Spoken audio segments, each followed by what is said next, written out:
स्वागत दोस्तों आपका अपने चैनल के साथ सामने मोतियां पर चलेंगे। सबसे पहले सबसे बड़ी घटना को बताएंगे दोस्तों। कांग्रेस पार्टी ने अपनी चिंता किए बिना एक महिला मुस्लिम नेत्री को सपोर्ट करते हुए जैसे तैसे उनको मेयर बनाया है। दोस्तों बताएंगे किस तरीके से एक मुस्लिम मेयर बनते हुए पूरी तरीके से मामला फंस गया था। दोस्तों बाद में एआईएमआईएम ने भी धोखा दे दिया और यहां तक कि चुनाव छोड़कर ही भाग गए। इसके बावजूद कांग्रेस पार्टी ने सपोर्ट करके बता दिया कि वो मुस्लिम समाज के लोगों के नेतृत्व को लगातार सराहते हैं और उनको सपोर्ट करते हैं और इसीलिए कांग्रेस पार्टी ने किया कुछ ऐसा जिसकी जमकर तारीफ हो रही है। बताएंगे कौन से चुनाव से जुड़ी बड़ी अपडेट सामने आ रही है दोस्तों। इसी के साथ में चलेंगे एक और बड़ी अपडेट तरफ, जहां पर अखिलेश यादव नोएडा से अपने 2027 के विधानसभा चुनाव की शुरुआत करने जा रहे हैं। बताएंगे इस तरीके के नए फैसले को लेकर क्यों चर्चाएं हैं दोस्तों। वहीं पर नीट छात्रों के केस से जुड़े मामले को लेकर राहुल गांधी और प्रियंका गांधी ने पप्पू यादव का किया है जोरदार तरीके का समर्थन। बताएंगे क्या कुछ बोले हैं दोस्तों। एक एक करके चलेंगे आज की सारी बड़ी अपडेट। लेकिन उससे पहले अगर आप भी मानते हैं कि एक मुस्लिम महिला को मेयर बनाने से पीछे हट गया एआईएमआईएम, लेकिन कांग्रेस ने सपोर्ट करके बता दिया कि वो पूरी तरीके से मुस्लिम समाज के नए नेतृत्व के साथ में खड़ी है और इससे पता चलता है कि कांग्रेस पार्टी मुस्लिम समाज को आगे बढ़ाने के लिए क्या कुछ करना चाहती है। तो इस वीडियो को लाइक करके लाल बटन दबाकर चैनल को सब्सक्राइब करके बेल आइकन दबाकर कमेंट बॉक्स में अपनी राय जरूर लिख बताएगा दोस्तों। ज्यादा से ज्यादा वीडियो को शेयर कीजिएगा। चलते हैं सबसे पहले सबसे बड़ी ब्रेकिंग न्यूज अपडेट की तरफ, जहां पर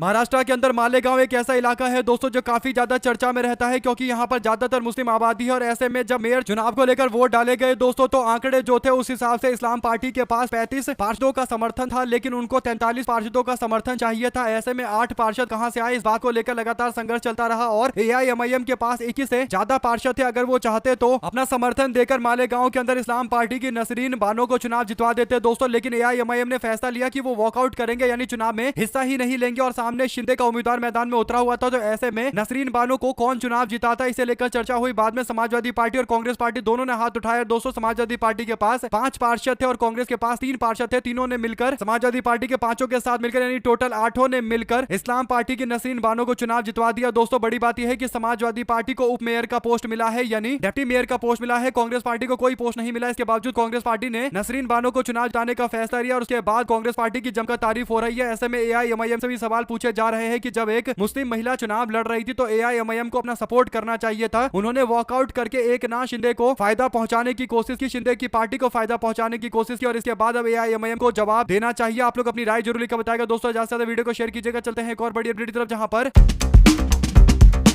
उत्तर प्रदेश में अखिलेश यादव ने एक बड़ा फैसला लिया है दोस्तों। अखिलेश यादव ने 2027 के विधानसभा चुनाव के लिए अपना अभियान 28 मार्च 2026 से शुरू करने का ऐलान किया है दोस्तों। ये अभियान नोएडा से पीडीए भागीदारी रैली के साथ में शुरू होने जा रही है, यानी 2027 का कैंपेन शुरू होने जा रहा है और नोएडा से शुरू होने जा रहा है दोस्तों, जो एक तरीके से उत्तर प्रदेश की राजनीति में पहले अशुभ जगह मानी जाती थी। यानी ऐसा माना जाता था कि अगर कोई मुख्यमंत्री यहाँ पर जाएगा तो उसकी कुर्सी चली जाएगी और इस तरीके के अशुभ जगह माने जाने वाले क्षेत्र से अखिलेश यादव ने अपनी यात्रा शुरू करने का फैसला लिया है। तो एक तरीके से वो पार्टी के कार्यकर्ताओं को मैसेज देना चाहते हैं कि पार्टी इस बार पूरी तरीके से कॉन्फिडेंट है कि वो अपनी सरकार बनाएगी और इसीलिए 2027 के चुनाव के लिए 28 मार्च से यात्रा शुरू की जाएगी। तकरीबन 1 साल की ये यात्रा होने वाली है दोस्तों और 28 मार्च 2027 को इलेक्शन के रिजल्ट लगभग घोषित कर दिए जाएंगे। तो अखिलेश यादव पूरे 1 साल का टाइम फ्रेम के साथ मैदान में कूदे हैं। आप लोग अपनी राय जरूर लिखकर बताएगा इस पूरे मामले पर दोस्तों। ज्यादा से ज्यादा वीडियो को शेयर कीजिएगा। चलते हैं एक और बड़ी अपडेट की तरफ, जहां पर लोकसभा में नेता प्रतिपक्ष राहुल गांधी ने सांसद राजेश रंजन उर्फ पप्पू यादव की गिरफ्तारी को लेकर बिहार की एनडीए सरकार पर निशाना साधा है। कांग्रेस पार्टी ने दोनों नेताओं को मैदान में उतारा है दोस्तों। पप्पू यादव का समर्थन करते हुए राहुल गांधी की ओर से पोस्ट करते हुए कहा गया कि पटना में नीट की परीक्षा की तैयारी कर रही संदिग्ध परिस्थितियों में मौत के मामले को लेकर, यानी जो छात्रा की मौत हुई है उस मामले को लेकर कार्रवाई नहीं की गई और पूरे मामले को दबाने की कोशिश की जा रही है और पूरी कार्रवाई के बाद एक बार फिर से व्यवस्था की गहरी सड़ान सबके सामने आ गई है। उन्होंने कहा कि पीड़ित परिवार ने जब निष्पक्ष जांच और न्यायिक जांच की मांग की तो वही पुराना बीजेपी का एनडीए मॉडल सबके सामने आ गया कि मामले को भटकाओ, परिजनों को प्रताड़ित करो और आरोपियों को सत्ता का संरक्षण दो। गांधी ने कहा कि इस बेटी के लिए न्याय की आवाज बनकर साथ ही सांसद पप्पू यादव मजबूती के साथ खड़े रहे। उनकी गिरफ्तारी साफ तौर पर राजनीतिक प्रतिशोध है ताकि जवाबदेही मांगने वाली हर आवाज को डराया जा सके, दबाया जा सके। उन्होंने कहा कि सबसे ज्यादा चिंताजनक तथ्य यह है कि घटना किसी एक मामले तक सीमित नहीं है। कांग्रेस के पूर्व अध्यक्ष राहुल गांधी ने कहा कि यह भयावह साजिश और खतरनाक चलन की ओर इशारा करता है। प्रियंका गांधी भी मैदान में कूदी दोस्तों। प्रियंका गांधी कहती है कि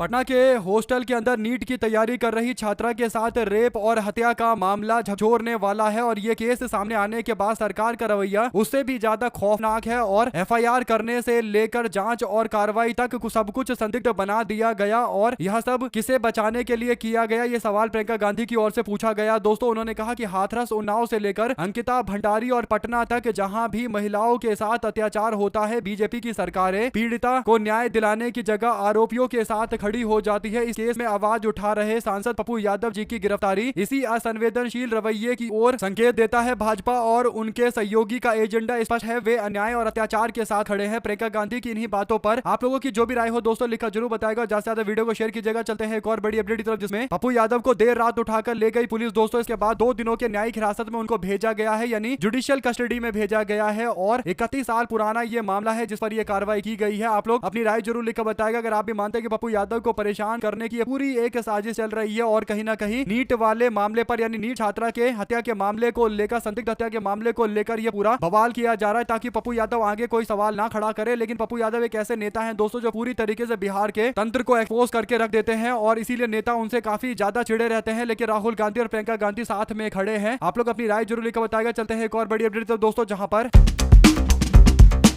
भाजपा को अब अमेरिका के साथ अपने मौजूदा 40 अरब डॉलर सालाना के आयात को 100 अरब डॉलर सालाना करना होगा, तभी अमेरिका के साथ हुए उसके कारोबारी समझौते की अगले 5 साल में 500 अरब डॉलर का आयात करने की मुख्य शर्त पूरी होगी। इतना ही नहीं, ऐसा लगता है कि भारत ने अमेरिका को कृषि और उद्योग के उत्पादों के मामले में भारी छूट दे दी है और इंडिया और यूएस के जो डील हुए हैं दोस्तों उसे लेकर कई तरीके की जानकारियां हैं। जयराम रमेश ने कहा कि भारत पर अतिरिक्त 25% टैरिफ लगाने की धमकी अमेरिका के राष्ट्रपति ट्रंप ने दिया है। यानी ट्रंप कहता है कि भारत रूस से तेल खरीदेगा या नहीं खरीदेगा, हम इस बात की निगरानी करेंगे और अगर हमारी निगरानी में ये पकड़ा गया कि भारत ने दोबारा से रूस से तेल खरीदा है तो फिर हम इस पर पेनल्टी लगाएंगे, यानी भारत पर पेनल्टी लगाया जाएगा। तकरीबन 25% की टैरिफ की धमकी दी जा रही है। यानी दोस्तों भारत अमेरिका की निगरानी में रहेगा। इस तरीके की बातें बोलकर कहीं ना कहीं भारत की अस्मिता से खिलवाड़ करने की कोशिश डोनाल्ड ट्रंप कर रहा है और कहीं ना कहीं ट्रंप के सामने डील में जिस तरीके से बीजेपी की सरकार झुकी है दोस्तों, सवाल तो गंभीर पूछे जाने चाहिए। आप लोग अपनी राय जरूर लिखकर बताएगा। चलते हैं एक और बड़ी अपडेट तरफ, जिसमें अलीगढ़ में भारतीय जनता पार्टी के सांसद सतीश गौतम एक बार फिर से विवादित बयान को लेकर सुर्खियों में आ गए हैं दोस्तों। सांसद सतीश गौतम ने सिंचाई विभाग के अधिकारियों के साथ कोल रजवाहा नहर को खाली कराए जाने से जुड़े मुद्दे को लेकर कथित तौर पर आपत्तिजनक और सांप्रदायिक बयान दिया है दोस्तों। दरअसल हुआ यह है कि बीजेपी का सांसद कहता है कि मैं यहाँ का सांसद हूँ, अलीगढ़ का सांसद हूँ, एक मुल्ला नहीं बोलेगा। मामला अलीगढ़ के कोल रजवाहा नहर का है दोस्तों। नहर खाली कराने से जुड़े मामले को लेकर सिंचाई विभाग के अधिकारी से जल शक्ति मंत्री की बैठक के दौरान ये बातें कही गई है। बैठक के बाद सांसद ने अधिकारियों के सामने अपनी बात रखते हुए जो विवादित टिप्पणी की है, सांसद ने कहा कि यहाँ का सांसद हूँ, एक मुल्ला नहीं बोलेगा, यानी मुस्लिम समाज के लोगों को लेकर बीजेपी का नेता धमकी भरे शब्दों का इस्तेमाल कर रहा है दोस्तों। एक तो नीचा दिखाने की कोशिश की जा रही है और उसके बाद धमकी दी जा रही है कि कोई कुछ नहीं बोलेगा, यानी बीजेपी का नेता खुलेआम गुंडागर्दी कर रहा है और सांसद भी इस बात को स्वीकार कर रहा है कि वो अपने क्षेत्र में गुंडाई करता है, लोग उससे डरते हैं। सांसद की इस तरीके की भाषा शैली को लेकर, सांप्रदायिक टिप्पणी को लेकर अलग अलग तरीके की चर्चाएं शुरू हो गई है दोस्तों। विपक्ष की ओर से पूरे मामले पर बीजेपी के नेता पर निशाना साधते हुए भाजपा नेता की मानसिकता और इस तरीके की दुर्भावना खासकर अल्पसंख्यक समाज के प्रति बीजेपी के नेता के रवैये से पता चलता है कि ये किस लेवल के सांप्रदायिक व्यक्ति हैं दोस्तों। सिंचाई विभाग के अधिकारियों ने इस मामले पर कोई आधिकारिक बयान नहीं दिया, लेकिन बैठक में मौजूद अन्य लोगों के बीच सांसद के जो बोल बिगड़े हैं इसे कहीं ना कहीं बीजेपी का सांसद एक्सपोज हुआ है दोस्तों। और साथ में योगी सरकार के मंत्री स्वतंत्र देव सिंह भी मीटिंग में बैठे हुए थे और उनके द्वारा भी एक शब्द का इस्तेमाल नहीं किया गया, यानी अल्पसंख्यक समाज, मुस्लिम समाज को लेकर इस्लामोफोबिया दोस्तों इसी को बोलते हैं। जहां पर एक सांसद जो एक जनप्रतिनिधि है, चुना गया व्यक्ति है, वो अब शब्दों का इस्तेमाल और धमकी भरे शब्दों का इस्तेमाल कर रहा है। अगर आप भी मानते हैं कि सांसद के वीडियो के ऊपर जरूर कोर्ट में पहुंचना चाहिए दोस्तों, इसके खिलाफ सख्त से सख्त कार्रवाई होनी चाहिए। ये सरेआम एक समाज विशेष के प्रति लोगों के मन में घृणा फैलाने से जुड़ा हुआ मामला है, जिस पर अगर इसे छोड़ दिया गया तो बार बार इस तरीके का बीजेपी का नेता विवादित बयान देता रहेगा। आप लोग अपनी राय जरूर लेकर बताएगा। चलते हैं एक और बड़ी अपडेट तरफ, जिसमें देश के प्रमुख मजदूर संगठन C2 और AIWUU और अखिल भारतीय किसान सभा ने हाल में अमेरिका और यूरोपीय संघ के साथ हुए व्यापार समझौते का शुक्रवार को एक कड़ा विरोध करते हुए कहा कि यह समझौता देश के कृषि उद्योग और रोजगार और नीतिगत स्वायत्ता के लिए खतरा है। भारतीय कम्युनिस्ट पार्टी से संबंधित centre of Indian trade unions यानी C2, अखिल भारतीय किसान सभा और अखिल भारतीय कृषि श्रमिक संघ ने 12 फरवरी को आम हड़ताल से पहले राष्ट्रीय राजधानी में एक संयुक्त संवाददाता सम्मेलन आयोजित किया है। 3 संगठनों के महासचिवों विजू कृष्णन और ई करीम और बी वेंकट ने देश के श्रमिकों, किसानों और खेतीहर एवं ग्रामीण मजदूरों से इस हड़ताल में भाग लेने का आह्वान किया है दोस्तों। मजदूर, श्रमिक और किसान संगठनों के नेताओं ने बीजेपी की अगुवाई वाली केंद्र सरकार की नीतियों के खिलाफ एकजुट प्रतिरोध को तेज करने की जरूरत पर जोर दिया है दोस्तों। इस नीति को श्रमिकों के अधिकारों और किसानों की आजीविका और सार्वजनिक संपत्ति और राष्ट्रीय संप्रभुता पर हमला करार दिया गया है। केंद्रीय श्रमिक संगठनों और क्षेत्रीय संघों ने संयुक्त मंच से श्रम संहिता को लागू करने और इन व्यापार समझौतों के खिलाफ 12 फरवरी को एक दिवसीय आम हड़ताल का आह्वान किया है। इस हड़ताल को संयुक्त किसान मोर्चा और श्रमिक संगठनों के मंच ने भी समर्थन दिया है। आप लोग अपनी राय जरूर लिखकर बताएगा। चलते हैं एक और अपडेट की तरफ दोस्तों, क्योंकि आंदोलन धीरे धीरे करके रंग पकड़ता हुआ नजर आ रहा है और 12 तारीख को ये जो आंदोलन होगा इसे पता चलेगा कि देश के कृषि और जो मजदूर के साथ साथ श्रमिक लोग हैं वो किन बातों से नाराज है। दोस्तों श्रमिक लोग जो है वो ज्यादातर लेबर कोड जो आया है, 4 लेबर कोड आए हैं, उसे नाराज है। जबकि किसानों की बात करें तो वो बीजेपी सरकार से एमएसपी की मांग को लेकर लड़ाई लड़ रहे हैं। और अब तो ट्रंप के द्वारा जो डील किया गया है भारत के साथ में दोस्तों, ट्रंप के समर्थन में जो डील हुआ है उसका विरोध करते हुए किसान मैदान में कूदने वाले हैं। जबकि जो मजदूर संगठन है दोस्तों वो इस बात से नाराज है कि मनरेगा के नियम को बदलकर राज्य सरकार के भरोसे मनरेगा योजना को छोड़ दिया गया, जिस कारण से मनरेगा योजना और ज्यादा कमजोर होती हुई नजर आ सकती है। आप लोग अपनी राय जरूर बताएगा। चलते हैं एक और अपडेट की तरफ, जहां पर भारतीय जनता पार्टी के लोग बुरी तरीके से फंस चुके हैं दोस्तों। दरअसल बिहार के दरभंगा जिले के अंदर कुशेश्वर स्थान में बकाया मजदूरी के मामले को लेकर जोरदार तरीके का विवाद हुआ। विवाद इस तरीके का था कि 70 ब्राह्मण समुदाय के लोगों के ऊपर SC/ST एक्ट के तहत मुकदमा दायर किया गया। इसके बाद राज्य की राजनीति इस पूरे मामले पर गर्म हो गई है। राज्य के ग्रामीण कार्य विभाग के मंत्री और JDU के वरिष्ठ नेता अशोक चौधरी ने इस पूरे मामले को लेकर नाराजगी जताई है और कहा है कि इससे समाज के अंदर आपस में विद्वेष पैदा हो रहा है। और अपनी सरकार के खिलाफ निशाना साधते हुए कहा गया कि इस तरीके से पूरे गाँव के ऊपर SC/ST एक्ट लागू नहीं किया जाना चाहिए। भारतीय जनता पार्टी के जो वोटर हैं दोस्तों, यानी ब्राह्मण समाज के लोग, सवर्ण समाज के लोग, वो बीजेपी से नाराज हैं। और क्योंकि जनता दल यूनाइटेड के वरिष्ठ नेता अशोक चौधरी की बेटी सांबवी चौधरी यहीं से सांसद है, तो उनको लग रहा है कि क्षेत्र के सवर्ण समाज के लोग उनसे इतने ज्यादा नाराज है कि वो भारतीय जनता पार्टी को आने वाले चुनाव के अंदर हरा भी सकते हैं। JDU को भी इसका झटका मिल सकता है। और इसीलिए कहीं ना कहीं अशोक चौधरी सवर्ण समाज के साथ में आकर खड़े हो रहे हैं और कह रहे हैं कि SC/ST एक्ट का इस्तेमाल इस तरीके से दुरुपयोग नहीं होना चाहिए, यानी सबको मौका मिलना चाहिए कानून के तहत न्याय हासिल करने का, लेकिन अन्याय के लिए इस्तेमाल नहीं होना चाहिए। पूरे गांव पर SC/ST एक्ट लागू नहीं किया जाना चाहिए। आप लोग इस पर अपनी राय जरूर लिखकर बताएगा, क्योंकि बीजेपी दोनों तरीके से फंस गई है दोस्तों। SC/ST समाज के लोगों ने साफ तौर पर कहा है कि उनके साथ अन्याय हुआ है, जाति सूचक गालियां दी गई है। इसके बाद कार्रवाई की तारीफ की गई थी, लेकिन बाद में अब कार्रवाई को लेकर बीजेपी और NDA गठबंधन के लोग ही सवाल खड़ा करने लगे हैं। आप लोग अपनी राय जरूर लिखकर बताएगा इस पूरे मामले पर, क्योंकि भारतीय जनता पार्टी जिस तरीके की राजनीति आजकल कर रही है दोस्तों, दोनों तरीके से भाजपा फंसी हुई है। एक तो बीजेपी के जो फॉरवर्ड वोटर हैं, सवर्ण वोटर हैं, वो बीजेपी से इस बात से नाराज है कि भारतीय जनता पार्टी उनके खिलाफ कानून लेकर आ रही है। और दूसरी ओर बहुजन समाज के लोग बीजेपी की राजनीति को जानते हैं कि क्यों भारतीय जनता पार्टी इस तरीके की चीजें कर रही है, उनको वोट चाहिए। आप लोग अपनी राय जरूर लिखकर बताएगा। चलते हैं एक और अपडेट की तरफ, जहां पर बसपा सुप्रीमो मायावती शनिवार को पार्टी मुख्यालय में संगठन की जमीनी तैयारियों तथा जनाधार बढ़ाने के लिए किए गए कार्यों की समीक्षा करेंगी। दोस्तों बसपा के जिला प्रभारी की व्यवस्था समाप्त करने के बाद ये वरिष्ठ पदाधिकारियों की पहली बैठक हो रही है। आपको बता दें कि पंचायत चुनाव को लेकर रणनीति इसलिए तैयार किया जा रहा है क्योंकि मायावती की पार्टी बहुजन समाज पार्टी हाल फिलहाल के चुनाव में काफी कमजोर हो गई थी। दोस्तों बहुजन समाज पार्टी के जिला प्रभारियों से बैठक के दौरान मायावती ने कहा है कि पूरी तरीके से हमें अब ये तय करना होगा कि हम कैसे जनता के साथ में मजबूती से खड़े होंगे। उन्होंने सारे नेताओं को काम पर लगने के लिए बोल दिया। अब केवल 1 साल का टाइम बचा हुआ है, तो सारी पार्टियां धीरे धीरे करके एक्टिव होती चली जा रही है। अगर आप भी मानते हैं कि कहीं ना कहीं बहुजन समाज पार्टी आने वाले चुनाव के अंदर एक बड़ी दावेदार पार्टी बन सकती है दोस्तों, और बड़े दिनों के बाद बहुजन समाज पार्टी में धड़ाधड़ बैठ के चल रही है और बहुजन समाज पार्टी की नेत्री मायावती खुद बैठ के ले रही है दोस्तों, तो इससे पता चल रहा है कि वो इस बार सुपर एक्टिव होकर 1 साल के अंदर पूरे संगठन को खड़ा करके ये सुनिश्चित करेंगे कि बहुजन समाज पार्टी की एक बार फिर से सरकार बने। अब देखना यह होगा कि कांग्रेस पार्टी और समाजवादी पार्टी के साथ में किस तरीके का समीकरण बनता है। आप लोग अपनी राय जरूर लेकर बताएगा। चलते हैं एक और बड़ी अपडेट की तरफ, जहां पर रशियन ऑयल को लेकर बीजेपी सरकार की नीति पर सवाल इसलिए उठा दोस्तों क्योंकि मीडिया वाले ने पूछा भारतीय जनता पार्टी के नेता एस जयशंकर से कि आप लोगों ने रशिया से तेल खरीदने पर रोक लगा दिया है, क्या आप लोग ये बोल कर आए हैं अमेरिका को कि अब रूस से भारत तेल नहीं खरीदेगा। तो इस पर जयशंकर कहते हैं कि ये मेरे डिपार्टमेंट का काम नहीं, कॉमर्स मिनिस्ट्री का काम है। कॉमर्स मिनिस्ट्री से पूछिए उन्होंने क्या फैसला लिया है। इसके बाद जो कॉमर्स मिनिस्ट्री के मंत्री पीयूष गोयल से मीडिया वालों ने पूछा कि क्या आप लोगों ने मंजूरी दे दी है ट्रंप को भारत पर निगरानी करने के लिए कि भारत रूस का तेल नहीं खरीदेगा। तो इसके बाद बीजेपी के नेता पीयूष गोयल कहते हैं कि ये तो MEA से जुड़ा हुआ मामला है, यानी मिनिस्ट्री ऑफ एक्सटर्नल अफेयर्स से जुड़ा हुआ मामला है। दोनों जनता को घुमा रहे हैं दोस्तों, एक बोल रहा है उसका मामला है, दूसरा बोल रहा है उसका मामला है। इस तरीके से लोग फंसे पड़े हैं। आप लोग अपनी राय जरूर लिखकर बताएगा और ज्यादा से ज्यादा वीडियो को शेयर कीजिएगा। चलते हैं एक और बड़ी अपडेट की तरफ, जहां पर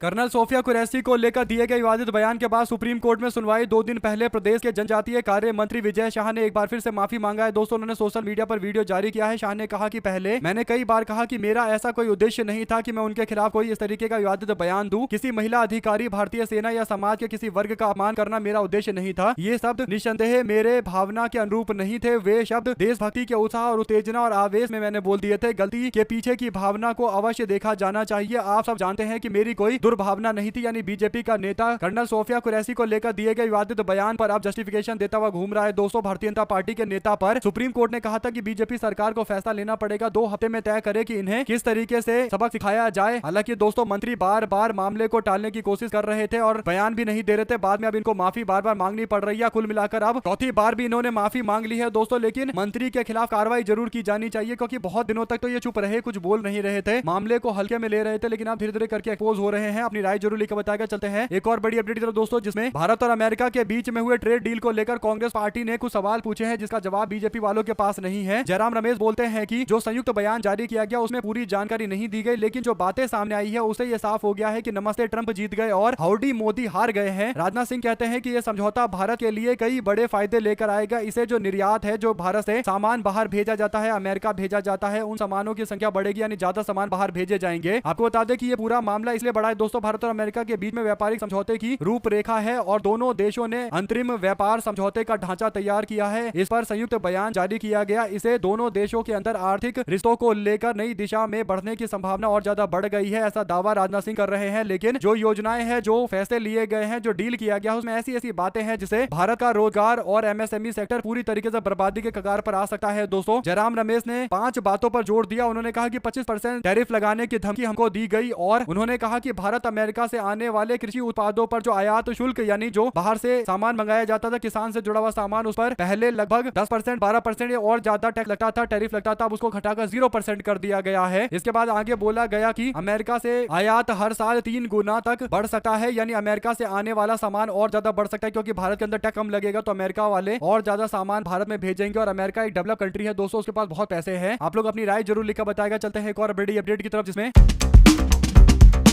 बागपत में नवनिर्मित संविधान पार्क में स्थापना संविधान की प्रस्तावना से कथित छेड़खानी के मामले को लेकर कांग्रेस पार्टी भड़क गई। दोस्तों दरअसल बागपत के अंदर एक संविधान पार्क बनाया गया था, लेकिन उसमें जो प्रस्तावना लिखी गई थी वो भारत के संविधान की जो असली प्रस्तावना है उसके साथ छेड़खानी के तौर पर लिखी गई है। ज्ञापन में आरोप लगाया गया है कि संविधान पार्क में लगी प्रस्तावना की प्रकृति में ऐसे शब्द जोड़े गए हैं जिनका मूल संविधान से कोई लेना देना नहीं है। कांग्रेस पार्टी के नेताओं के अनुसार 26 जनवरी को उद्घाटन के लिए इस पार्क में प्रदर्शित प्रस्तावना में तथ्यों से छेड़खानी की गई है जो संविधान के मूल भावना के अलग है। आप लोग इस पूरे मामले पर अपनी क्या राय देना चाहते हैं दोस्तों, लिखा जरूर बताएगा। चलते हैं एक और अपडेट की तरफ, जिसमें पंजाब में जो नेता कांग्रेस पार्टी छोड़कर गए उनकी कभी भी चुनाव में वापस से कभी वापसी नहीं हो पाई। कई सारे उदाहरण है। एक तो कैप्टन अरविंदर सिंह उदाहरण है, जो 2002 में कांग्रेस के विधायक थे, 2007 में विधायक थे, 2017 में विधायक बने, 1980 से कांग्रेस पार्टी के सांसद और बड़े बड़े पोस्ट पर रहे। लेकिन कैप्टन अरविंदर सिंह जब 2 बार कांग्रेस पार्टी के मुख्यमंत्री बने तो उसके बाद कांग्रेस पार्टी से उनका मन भर गया, तो वो फिर भारतीय जनता पार्टी में चले गए दोस्तों। तो उसके बाद से कैप्टन अरविंदर सिंह पंजाब की राजनीति से एकदम दूर हो गए हैं। किसी को आशीर्वाद देते हैं वो भी नहीं जीता और खुद तो चुनाव हार ही गए थे। और सुनील जाखड़ की बात करें तो वो भी कांग्रेस पार्टी के वरिष्ठ नेता हुआ करते थे। आज उनकी ये स्थिति है दोस्तों कि 2022 से वो आज तक कहीं कोई चुनाव नहीं जीते हैं। रवनीत बिट्टू जब कांग्रेस पार्टी में थे तो पंजाब में बड़े नेता माने जाते थे, कांग्रेस पार्टी का भविष्य माने जाते थे। आज स्थिति यह है कि रवनीत बिट्टू कहीं कोई चुनाव नहीं जीत पाते, इसीलिए भारतीय जनता पार्टी उनको दूसरे तरीके से नेता बनाती है दोस्तों। केंद्रीय मंत्री बनाने के लिए पहले राज्यसभा का चुनाव जितवाया गया, तो पंजाब में तो कभी आप चुनाव जीत नहीं पाएंगे क्योंकि भारतीय जनता पार्टी में चले गए हैं और कांग्रेस पार्टी छोड़कर गए हैं, तो अब राजनीति की लगभग खत्म हो गई है। लेकिन रवनीत बिट्टू इसी बात से भड़के रहते हैं कि पंजाब की राजनीति करना तो चाहते हैं लेकिन कांग्रेस से इतना राजनीति कर नहीं सकते। साथ साथ दोस्तों देश के अंदर इंटॉलरेंस इतना ज्यादा बढ़ चुका है जिसे लेकर विवाद काफी ज्यादा बड़ा है दोस्तों। संभल से एक बड़ी जानकारी आई है। सरकारी स्कूल की दीवार पर कुरान शरीफ की आयतें लिखी हुई थी। हिंदू संगठन के लोग हंगामा करने के लिए पहुंच गए। विश्व हिंदू परिषद और बजरंग दल के कार्यकर्ता स्कूल में घुसकर बच्चों को भी डराने लगे दोस्तों। इस मामले में सहायक अध्यापक मोहम्मद नाजिम को सस्पेंड किया गया। सवाल यह है कि ऐसे कई सारे स्कूलों के अंदर धार्मिक चीजें लगी रहती है, कहीं कैलेंडर लगा रहता है, भगवानों की फोटो होती है, कहीं गीता की पंक्तियां लिखी रहती है, कहीं कुरान की आयतें लिखी हुई है, तो कुरान शरीफ से लिखी गई आयत से लोगों को क्या दिक्कतें हो गई दोस्तों। यहाँ तक कि अध्यापक को यानी टीचर को सस्पेंड कर दिया गया। यानी देश के अंदर जो इंटॉलरेंस बढ़ता जा रहा है, असंवेदनशीलता बढ़ती जा रही है, उसका ये एक सीधा सा उदाहरण है दोस्तों। अगर आप भी मानते हैं कि जानबूझकर बजरंग दल के लोग परेशान करने के लिए आते हैं तो अपनी राय जरूर लिखकर बताएगा। और इसी के साथ चलते हैं एक और बड़ी अपडेट दोस्तों, जहां पर सोनिया गांधी के वोटर लिस्ट केस के मामले को लेकर उनको जवाब देने के लिए बुलाया जा रहा है। वोटर लिस्ट नागरिक सरकार के मसले, क्रिमिनल कोर्ट का निजी शिकायत पर एक्शन लेना सही नहीं है, ये बयान सोनिया गांधी की ओर से सामने आया दोस्तों। सोनिया गांधी ने नागरिकता से पहले वोटर लिस्ट में नाम जुड़ाए थे, इस तरीके के आरोप आरोप लगाए गए हैं और इस पूरे मामले पर जांच पड़ताल शुरू कर दी गई है। आप लोग क्या समझते हैं दोस्तों, क्या जानबूझकर सोनिया गांधी जी को फंसाने के लिए ये नए नए तरीके के समीकरण बनाए जा रहे हैं और इस पूरे मामले पर कांग्रेस पार्टी विरोध करती आ रही है इस याचिका का, लेकिन अब सोनिया गांधी जी को कोर्ट में जवाब देना पड़ेगा, क्योंकि बार बार कोई ना कोई वकील पहुंच जाता है आरोप लगाते हुए और बार बार कोर्ट में जाएगा तो कोर्ट के जज भी परेशान हो जाते हैं कि कुछ ना कुछ करते हैं और उसके बाद ये फैसला लिया गया है। आप लोग अपनी राय जरूर लिखकर बताएगा दोस्तों, ज्यादा से ज्यादा वीडियो को शेयर कीजिएगा, हमारे साथ लगातार जुड़े रहेंगे। सभी दोस्तों भाइयों बहनों मित्रों का बहुत बहुत धन्यवाद। देख रहे थे आप अपने चैनल जय हिंद जय भारत। ज्यादा से ज्यादा वीडियो को शेयर कीजिए। बहुत